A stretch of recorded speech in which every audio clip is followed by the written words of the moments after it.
क्यों? पहले तो 4-5 लड़के होते थे तो कम से कम एक बहू तो रोटी दे देती थी। आज के जमाने में तो ले देखे एक, और वो भी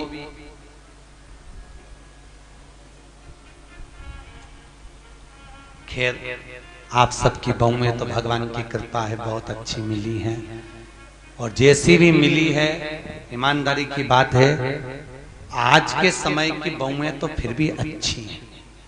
दिक्कत तो जो ये नई पीढ़ी आ रही है ना, जो बहुएं के मेरा छोरा उसके चक्कर में घर में झगड़ा करे, पति का प्राण खाए। और आने वाले समय में दिक्कत ये है कि तेरा क्या होगा रे कालिया। ये जो नई पीढ़ी, नई जनरेशन जो हो रही है, अब इनको क्या होना। अभी तक तुम लोग तो निभा रही हो और तुम्हारी बहुएं भी तुम्हें निभा रही हैं, कोई दिक्कत नहीं। पर इसलिए कभी कभी बहुओं से कह दिया करो हमारी तो निभ गई रे बेटा, अब तेरा क्या होगा। दिक्कत हमारी तो गई। इतने दिन निकल गए, बचे कुछ 7 दिन थे, भागवत में निकल गए। आज कौन सा दिन है? तीसरा।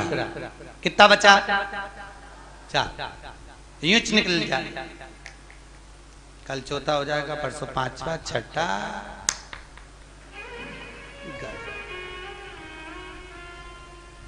अब कई करे तो तुम तो कभी कभी बहुओं को कह दिया करो हमारी तो निकली गई, बचपन गवा दिया, जवानी निकल गई, शरीर बूढ़ापा आ गया, 2 रोटी खाएंगे, कहीं पे भी पड़े रहेंगे, राम गुण गाएंगे, कोई भी दे देगा री बेटा।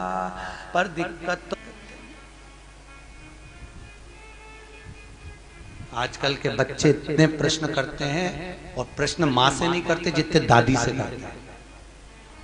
सबसे ज्यादा प्राण खाए औलाद दादी की। एक बच्चा दादी के पास आके बोला दादी दादी, दादी बोली हाँ। एक बार तू टे बोलना, टे। दादी बोली ये टे क्या होता है रे? नहीं दादी तू बोल मुंह से टे, ऐसा बोल दे बस। दादी बोली नहीं बोलूं, पहले बता क्यों बुलवा रहा है। दादी तू बोल तो सही, टे। नहीं बोलूं, पहले बता क्यों बुलवा रहा है। दादी ने 5 रुपए दिए, ले टॉफी खा लेना, अब बता मुझसे टे क्यों बुलवा रहा है। दादी कल मम्मी पापा पलंग पे बैठ के बात कर रहे थे, जब अम्मा टे बोल जाएगी तो सारी जायदाद अपनी हो जाएगी, सारी जायदाद। तो तुम ध्यान रखना रहे हो इंदौर वालों, टे मत बोलना भूल से। बच्चे इतना प्रश्न करें। एक छोटा बच्चा अपनी दादी की गोद में आकर बैठ गया, बैठ गया, बोला दादी दादी। दादी बोली हाँ। आज वो पड़ोसी है ना लल्लू, हाँ, उसके यहाँ पे बूंदी का रायता बना, बूंदी बनी, सेव बना, पूड़ी बनी, सब्जी बनी चना की। दादी बोली वो तो बने गई, क्योंकि उसकी दादी मर गई तो 12वें का भोजन बना है। इतने में बच्चा बोला दादी अपने यहाँ कब बनेगा। दादी ने एक धर के दिया। अच्छा बच्चे भी बहुत प्राण खाए तो दादियों के खाए, क्योंकि दादियों को ज्यादा शौक था। बेचारी बहू छोरा छोरी नहीं देवे तो दादी के एक तो कर लो रही, मैं पाल लूंगी, मैं पाल लूंगी, मैं बेटी हूं, मैं हूं ना संभाल लूंगी, मैं हूं ना संभाल लूंगी, मैं हूं ना संभाल लूंगी। अच्छा इनको ना जाने क्या शौक भगवान। दिन भर अब छोरा बहू का छोरा छोरी हो गया ना, अभी भी आशा लगा के बैठी है बस बहू क्या छोरा हुआ, मेरे पोते का ब्याह हो जाए, पोता बहू आ जाए, बस मैं सोना की सीढ़ी चढ़ जाऊं। बताओ सुखदेव आश्रम की 4 सीढ़ी चढ़ते नहीं बन रही, सोना की सीढ़ी चढ़ने चली गई।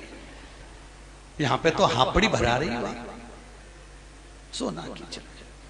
और औलाद भी ऐसी, पर पोता भी हो गया तो सोने की सीढ़ी जब दादियों की चढ़ाएं, कई जगह हमको बुलाएं देखने के लिए, गुरुजी आओ हमारी अम्मा सोने की सीढ़ी चढ़ रही, तो इतनी सी सोने की सीढ़ी बनवाए पट्टा, इतनी सी सीढ़ी चढ़ जाए। वो सीढ़ी मुड़ जाए पर अम्मा नहीं चढ़े।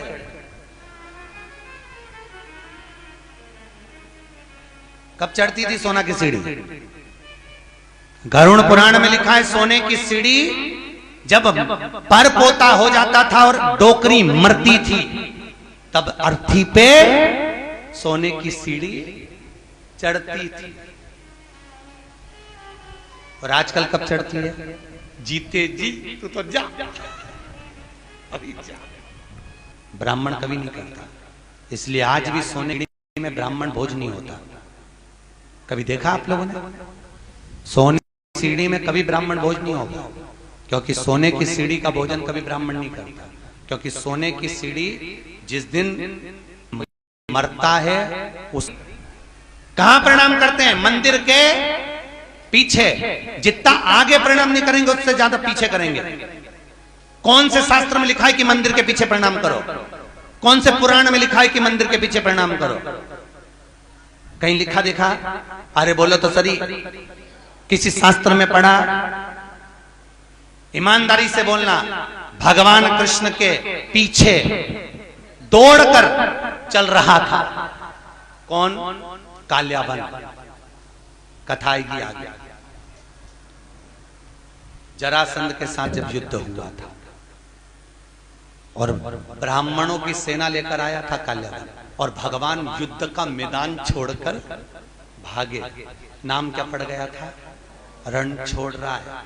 तो ईमानदारी से बोलो, ब्राह्मणों की सेना देखकर भगवान भागे, भागकर आगे जाके पीछे जो काल्यावन आ रहा था क्या उसको मार नहीं सकते थे?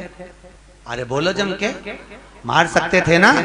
जब जरासंध को मार सकते हैं, आदि को मरवा सकते हैं, तो काल्यावन को क्यों नहीं मारा मेरे द्वारकानाथ ने, मेरे द्वारकाधीश ने क्यों नहीं मारा? क्योंकि भगवान कृष्ण को मालूम था ये काल्यावन ब्राह्मणों को इतना भोजन कराता है, इतना वस्त्र दान करता है कि सारे ब्राह्मणों का इसका मरना इतना सरल नहीं है। तो भगवान ने सोचा इसको मारने के लिए एक ही काम हो सकता है कि मुझे भागना पड़ेगा। मैं भागूंगा तो ये मेरी पीठ देखेगा, मेरे पीठ पर अधर्म का निवास होता है। जितना ये मेरी पीठ देखकर भागेगा उतना इसका धर्म नष्ट हो जाएगा, अधर्म बढ़ जाएगा, अधर्म बढ़ेगा, ये ऊपर आएगा और मर जाएगा। इसलिए भगवान भागे, अपनी पीठ दिखाकर भागे, और पीठ जितनी काल्यावन ने देखी, ऊपर जाते से मुचकुंद के नेत्र द्वारा जलकर भस्म हो गया। इसलिए हमारे हिंदू धर्म की रीति है कि मंदिर के पीछे अधर्म का निवास होता है। इसलिए मंदिर के पीछे जितना तुम प्रणाम करोगे उतना तुम्हारा पाप बढ़ेगा, पुण्य नष्ट होगा, उतना पुण्य नष्ट होगा।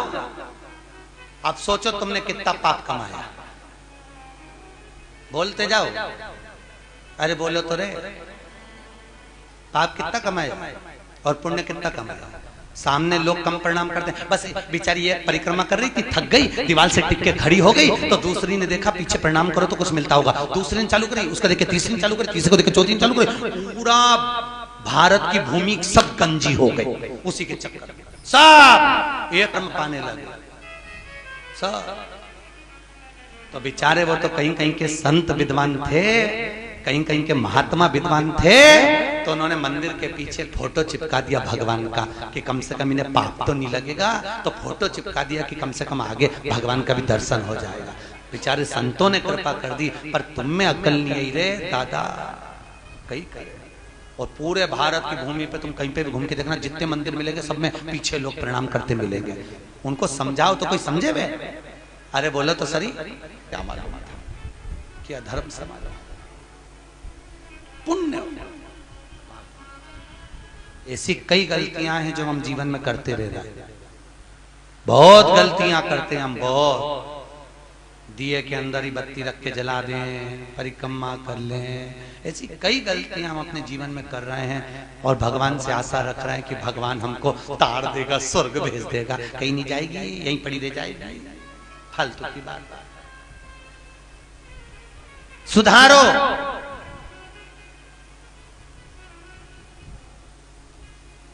कुछ तो गलत भक्षण करा होगा तो स्वास्थ्य का खराबी हो जाती है, कुछ जीवन को भ्रमता उत्पन्न कर दे। हमें बचना उस भ्रम से, हमें डरना उस भ्रम से। महाराज भरत जी महाराज हिरण की योनि में पड़ गए, हिरण की योनि से निकले, संतों की परिक्रमा कर कर तो वापिस मनुष्य देह मिल गई, नाम भरत पड़ गया। बड़े भाई ने कहा खेत पे से चिड़िया उड़ाना, एक बार की उड़ाई, दूसरे बार न उड़ाई। राम जी को खेत, राम जी की चिड़िया ना उड़ाई। राजा जड़ भरत नाम पड़ गया। भरत जी को जड़ भरत, जड़ मतलब पागल, पागल मतलब मूर्ख। पागल प्रमोशन होता है, समझदारी डिमोशन होती है। पागल क्या है? अरे बोलो झमके, प्रमोशन। आपको कोई पागल कहे, बड़े प्रसन्न होना, बड़े बड़े। अगर कोई आपको पागल कह रहा है तो उसमें प्रसन्नता होना चाहिए। समझदार नहीं बनना अपना, कभी जिंदगी में मत बनो समझदार। घर में दो तरह की बहू होती है, एक समझदार, एक पागल। जो समझदार होती है वो 24 घंटे काम में लगी रहती है। काहे बजा रहे हो? दो तरह की, एक समझदार है, एक पागल। समझदार लगी हुई है 24 घंटे, पागल है वो सबसे पहले डेंटिंग पेंटिंग करके खा पी के बुझ जाए। उसको कोई सुध नहीं क्या हो रहा है क्या नहीं हो रहा है, उसको कोई मतलब नहीं। आग लगे बस्ती में, अपन रहो मस्ती में। मीरा को, कर्मा को, नामदेव, ध्रुव, प्रहलाद, रामकृष्ण परमहंस, भारत की भूमि के जितने संत हुए, लोगों ने उनको पागल ही तो कहा है। क्योंकि भगवान की भक्ति में जो डूब गया, लोग कहते हैं वो पागल हो गया। महाराज भक्ति में, भरत जी महाराज ने राजा राहुगण को ज्ञान दिया। कपिल मुनि के आश्रम में राजा राहुगण गए हैं, बाबा कपिल ने भी उनको ज्ञान अर्जन कराया। समय आया आगे, हिरण्यकश्यप ऊपर, ना अंदर ना बाहर, ना अस्त्र से ना शस्त्र से, न दिन में ना रात में, न नर से ना पशु, सब रूप में मैं मरूं ना, ये विचार किया। घर आए, पत्नी नहीं थी, इंद्र के यहाँ, इंद्र के यहाँ से नारद जी के यहाँ, नारद जी के यहाँ से पत्नी और पुत्र को लेकर आए। हिरण्यकश्यप के पुत्र का नाम है, जिसने आते ही भगवान के नाम का हिलाद करा, वो प्रहलाद हुआ। प्रहलाद, प्रहलाद लेकर आए, विद्या अध्ययन करने भेजा। जिसको गर्व का ज्ञान हो उसे बाहर के ज्ञान की जरूरत नहीं पड़ती। गर्भित ज्ञान प्रथम होता है, प्रथम ज्ञान है गर्भ का। इसलिए हमारे यहाँ पर बुजुर्ग माताएं कहती हैं गर्भवती नारी को भजन करना चाहिए, कीर्तन करना चाहिए, कथा सत्संग श्रवण करना चाहिए। पर आज के जमाने में डॉक्टर कह देते बेड रेस्ट, पलंग पे पड़ी रहो, दिन भर टीवी देखती रहो, और दिन भर वह टीवी में ढिसुम ढिसुम, तो वो औलाद भी ऐसी पैदा होती है, दिन भर ये वो तोड़ती फिरती है। मिले रोते ही मिले तो औलाद भी ऐसी पैदा हुई है, 1 मिनट सकनी नहीं बैठे, 1 मिनट। कई बुजुर्ग माताओं को तो बहुत गुस्सा आ जाता है, कह देती है बहू हमारी भी 4 औलाद थी, खिला दो पिला दो पटक दो, आराम से खेलती रहे। ऐसी औलाद तूने पैदा करी है, 2 मिनट चैन से नहीं रहते, 2 मिनट। कई माताएं महाराज, हिरण्यकश्यप ने पूछा, जब हिरण्यकश्यप की बहन चली गई, समाप्त हो, पूछा कहां है तेरा भगवान?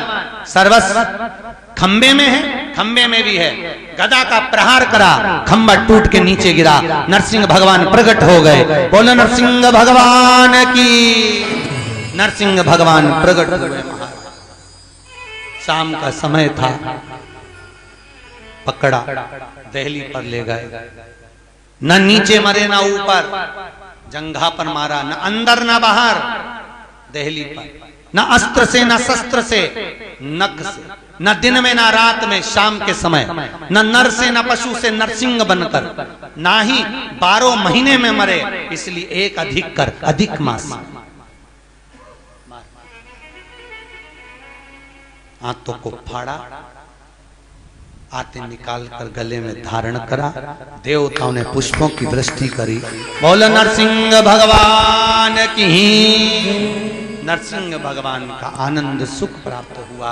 प्रहलाद जी ने स्तुति करी है महाराज, नर हरि नंद लाल भजो नरसिंह गोपाल, नर हरि नंद लाल भजो नरसिंह गोपाल, नर हरि नंद लाल भजो नरसिंह गोपाल, नर हरि नंद लाल भजो नरसिंह गोपाल, भजो नरसिंह गोपाल, भजो नरसिंह गोपाल, भजो नरसिंह गोपाल, भजो नरसिंह गोपाल, नर हरि नंद लाल भजो नरसिंह गोपाल, नर हरि नंद लाल भजो नरसिंह गोपाल, नर हरि नंद लाल भजो नरसिंह गोपाल, नर हरि नंद लाल भजो नरसिंह गोपाल। बोल नरसिंह भगवान की।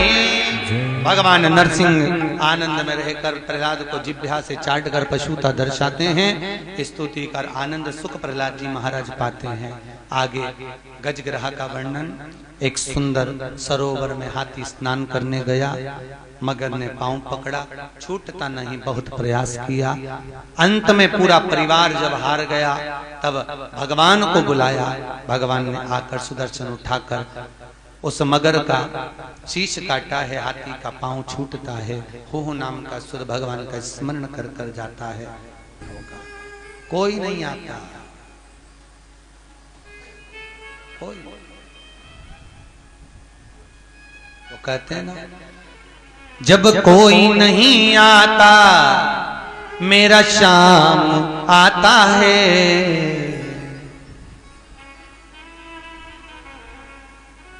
बस एक वही सम्मुख में पहुंच, बाकी का कोई। अच्छा, मरते समय लोगों को फोन करके क्यों बुलाते हैं? आप लोगों को मालूम हो तो जरूर बताओ मुझे। बुआ जी आ जाओ, अम्मा जा रही है, मतलब बुआ की यमराज से अच्छी पट्टी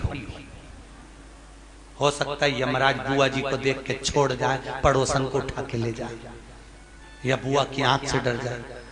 कई लोगों, मामा जी आ जाओ, अम्मा जा रही, मामा जी आ गए। अच्छा, मरने वाले से पूछा भी जाता है, देखो कौन खड़ा, पास में बुआ जी खड़ी, मामा जी खड़े, काका जी खड़े, और अम्मा इधर मुंह फेर लेती, इन्हीं के कारण तो मर रही। आंख में से आंसू झड़ते रहते हैं, मुंह से बोल नहीं पाती। परिवार के लोग कहते तुम्हें पहचान गई इसलिए रो रही है, अम्मा से पूछो इसलिए रो रही, पूरी जिंदगी लगा दी खोल लो तुम में, तुम्हारे कारण मर रही इसलिए रो रही। ऐसे ना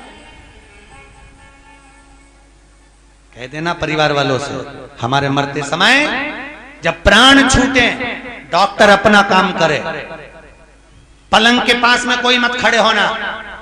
तुमको देखकर नहीं मरना चाहते, तुम्हें देखकर मरेंगे, वापिस तुम में उलझ जाएंगे, फिर काम करना। डॉक्टर अपना काम करे, मेरे पलंग के पास नीचे बैठकर भगवान का भजन करना। कम से कम बोल नहीं सकती तो सुन भी लूंगी तो तर जाऊंगी, इतने में पार लग जाऊंगा। भजन चित्त कर, स्मरण करें, भजन करें, बस नाम जप। मुख में हो राम नाम, राम सेवा हाथ में, तू अकेला नाही प्यारे, राम तेरे साथ। अंतिम समय में वो साथ।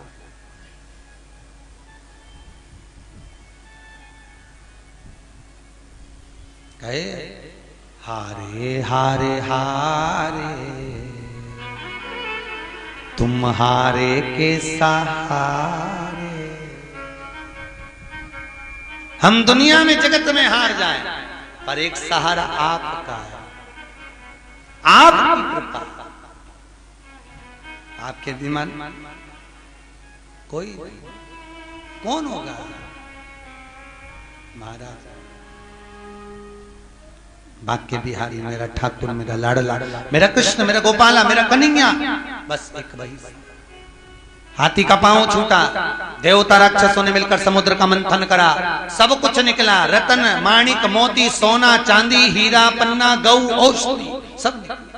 फिर निकली लक्ष्मी, वो भी अमृत निकला, विष निकला, विष शिव जी को दिया अमृत, देवता ले जा रहे थे, राक्षसों ने छुड़ा लिया। आपस में भगवान ने मोहिनी बनकर अमृत बांट दिया। चंद्र सूर्य ने कहा ये राहु है, शीश कटा, ऊपर का भाग राहु, नीचे का भाग केतु हो गया। राजा बलि की सत्ता स्थापित हो गई। अदिति माता ने कश्यप बाबा से विनती करी, मेरे गर्भ से कोई ऐसा पुत्र हो जो इंद्र की सत्ता को लाकर दे। राजा बलि से कुछ लेकर आए। कश्यप बाबा ने अदिति माता को पयोव्रत करवाया और उस व्रत की प्रबलता से अदिति माता के गर्भ में भगवान वामन आकर विराजमान हुए हैं। अदिति माता के गर्भ से वामन भगवान प्रकट हुए। बोल वामन भगवान की। अदिति माता के गर्भ से जब वामन भगवान प्रकट हुए, राजा बलि पधार रहे हैं। जोरदार ताली बजाएं राजा बलि के।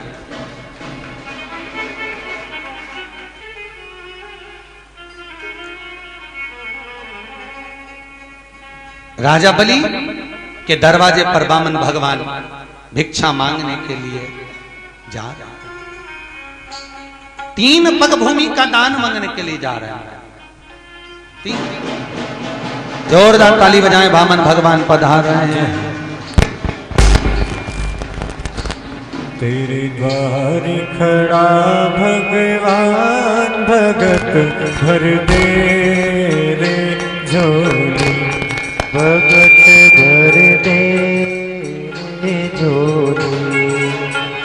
तेरे द्वार खड़ा भगवान, भगत भर दे रे झोली, भगत भर दे रे झोली।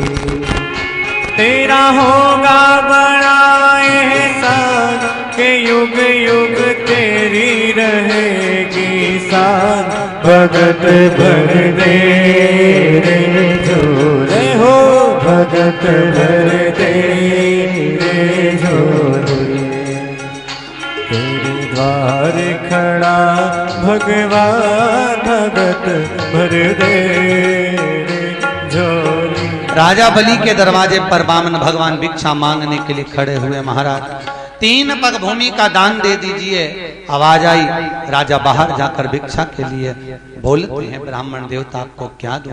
3 पग भूमि का दान चाहिए। महाराज 3 पग भूमि में तुम सही से सो नहीं सकते, बैठ नहीं सकते, करोगे क्या? महाराज आपका काम देने का, मेरा काम लेने का, आप दीजिए। और महाराज 3 पग भूमि के दान को देने के लिए आतुर वामन भगवान संकल्प लिए हैं राजा बलि से कि पृथ्वी नापी एक में, दूजे में आकाश, तीजा डग यहाँ कते लखे, सबही असुर निराश। महाराज तीसरा पांव कहां रखे? वामन भगवान के सम्मुख में राजा बलि ने अपना मस्तक आगे करा। शीश झुकाते ही राजा बलि के मस्तक पर वामन भगवान ने अपना तीसरा चरण रखा। देवता पुष्पों की वृष्टि करे, गंधर्व गान करे, अप्सरा नृत्य करी, चारों तरफ सुख समाहित हुआ। बोल वामन भगवान की जय। हाँ जी, जजमान आए वामन भगवान का पूजन करने के लिए। ध्यान दें, आज कथा का तीसरा दिवस है। वामन चरित्र की ओर अग्रण्य है। कल कथा में राम जन्मोत्सव और कृष्ण जन्मोत्सव की कथा होगी। बड़े भाव भक्ति से कल की कथा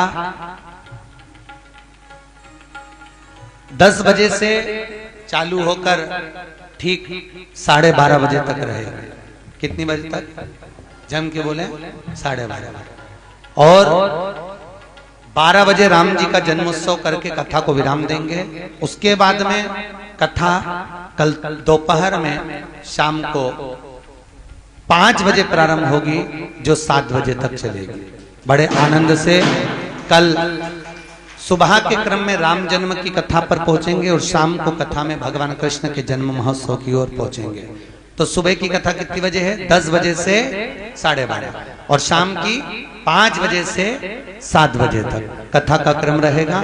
निश्चित समय पर पहुंचकर कल कर भगवान कृष्ण का जन्मोत्सव करेंगे। आप भी अपने साथ टॉफी मखाने ला सकते हैं। छोटी छोटी मिश्री मत लाना, चीटी वीटी होती है, इसलिए टॉफी मखाने बड़ी बड़े जो सामग्री हो वो लुटा सकते हैं। बड़े आनंद से कल भगवान कृष्ण का जन्मोत्सव शाम की कथा में, और सुबह भगवान राम का जन्मोत्सव होगा। वामन भगवान की पूजन हो रही है। आप सब भी वामन भगवान की भिक्षा का दान देंगे। ब्राह्मण आपके पास में झोली लेकर आएंगे, आप उसी में वामन भगवान की दीक्षा देंगे। जिन्होंने इस पुनीत पावन कथा महोत्सव में भंडारा भोजन में, ब्राह्मण भोजन आदि में दान सहयोग दिया है, उनके नाम की घोषणा कर रहे हैं। नितेश जी हरडिया इंदौर से 101 रुपए, नैतिक जी हरडिया इंदौर से 101 रुपए, नव्या हरडिया इंदौर से 101 रुपए, इवान हरडिया इंदौर से 101 रुपए दिए हैं। काजी शर्मा जयपुर से आए हैं, जिनकी ओर से 1100 रुपए की सहयोग राशि प्राप्त हुई है, जोरदार ताली बजाएं।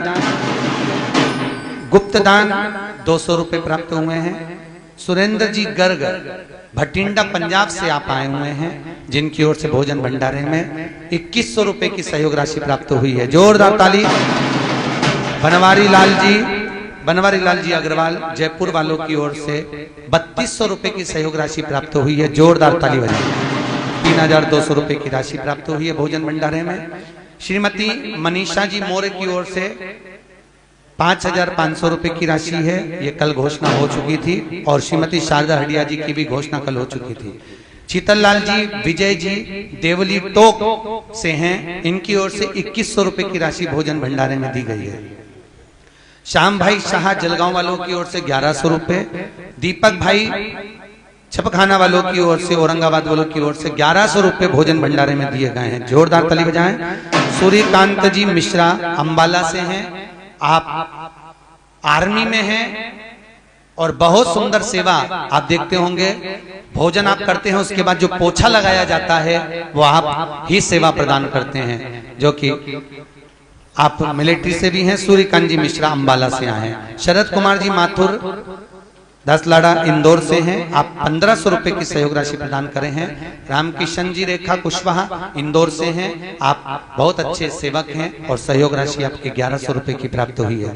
श्रीमती हेमलता जी व्यास इंदौर से हैं, ब्राह्मण भगवती गीताबाई जी हडिया, इन्होंने 2100 रुपए की राशि दी है। रमेश चंद्र जी मौर्य आपने 500 रुपए की राशि प्रदान करी है, जोरदार। मुरादनगर वालों की ओर से चाय के लिए 551 रुपए की राशि आपने चाय के लिए प्रदान करी है, जोरदार ताली बजाएं। आपका जो सहयोग मिला है समिति को, आपके द्वारा जो भोजन प्रसादी आदि का अधिक में सहयोग मिला, शिखा खरगोन मंडल की ओर से 4500 रुपए की सहयोग राशि, 5100 रुपए। खरगोन से जो महिलाएं आई हैं और पुरुष वर्ग आए हैं, जो भी समिति खरगोन से कथा सुनने के लिए यहाँ ग्रुप आया है, उन सभी की ओर से 5100 रुपए की राशि विटले सेवा समिति को यहाँ भोजन भंडारे में दी गई है। बहुत बहुत धन्यवाद। आप जो आज पूर्णिमा के दिन दान दे रहे हैं भोजन भंडारे में, उसके लिए धन्यवाद। हमारे शर्मा जी जो कि दंडी आश्रम का सुंदर कार्यभार देखते हैं, मैनेजिंग देखते हैं, ऐसे शर्मा जी की ओर से आज पूर्णिमा के दिन भोजन भंडारे में 1000 रुपए की सहयोग राशि प्राप्त हुई है, जोरदार ताली बजाएं। बहुत बहुत धन्यवाद शर्मा जी। बहुत कम ऐसी जगह होती है जहां पर आश्रम की ओर से भी दान आता है, ये बहुत कम जगह, भूतो न भविष्य के। अपन कितनी जगह कथा करते हैं, पर हर जगह पर हम देखते हैं कि लोग उसको खींचने की सोचते हैं, पर पहला आश्रम देखा जहां पर आप लोगों ने सहयोग करा, बहुत बहुत धन्यवाद। रत्नवीर वर्मा ने अपनी बहन कुमारी राजेश्वरी जी के जन्म दिवस पर 2100 रुपए की सहयोग राशि दी है, जोरदार ताली बजाएं इस भैया के लिए। श्रीमती प्रेमलता जी हडिया जी की ओर से ब्राह्मण भोजन में 1500 रुपए की राशि प्रदान करी है। हमारे गहलोत जी की ओर से, जो कि जोधपुर के निवासी हैं और सत्संग समिति से जुड़े हुए हैं, विटले सेवा समिति से, 2100 रुपए की सहयोग राशि आपने प्रदान करी है। आज पूर्णिमा के दिन भगवान भंडार भरे, आपके जीवन में सुख का अनुभव कराए। बहुत बहुत धन्यवाद आप सभी जो सहयोग दे रहे हैं। अमिता हमेरी सुमित्रा बेन सोलंकी की ओर से 1100 रुपए की सहयोग राशि भोजन भंडारे में प्रदान करी है, बहुत बहुत धन्यवाद आप। शकुंतला भाटी जी की तरफ से 1100 रुपए की सहयोग राशि जोधपुर वाली बहन जी की ओर से आज पूर्णिमा के दिन प्रदान करी।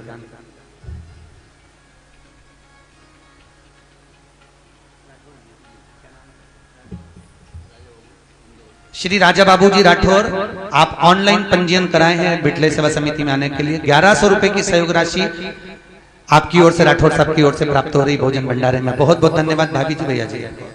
शकुंतला भाटी जी की ओर से 1100 रुपए की राशि भोजन भंडारे में प्राप्त हुई है। बहुत बहुत धन्यवाद। एक बार जोरदार ताली बजाएं। आप सभी का आदर सम्मान भाव में। शर्मा जी 2 मिनट आए, आपका बिटले सेवा समिति की ओर से स्वागत। बहुत बहुत धन्यवाद।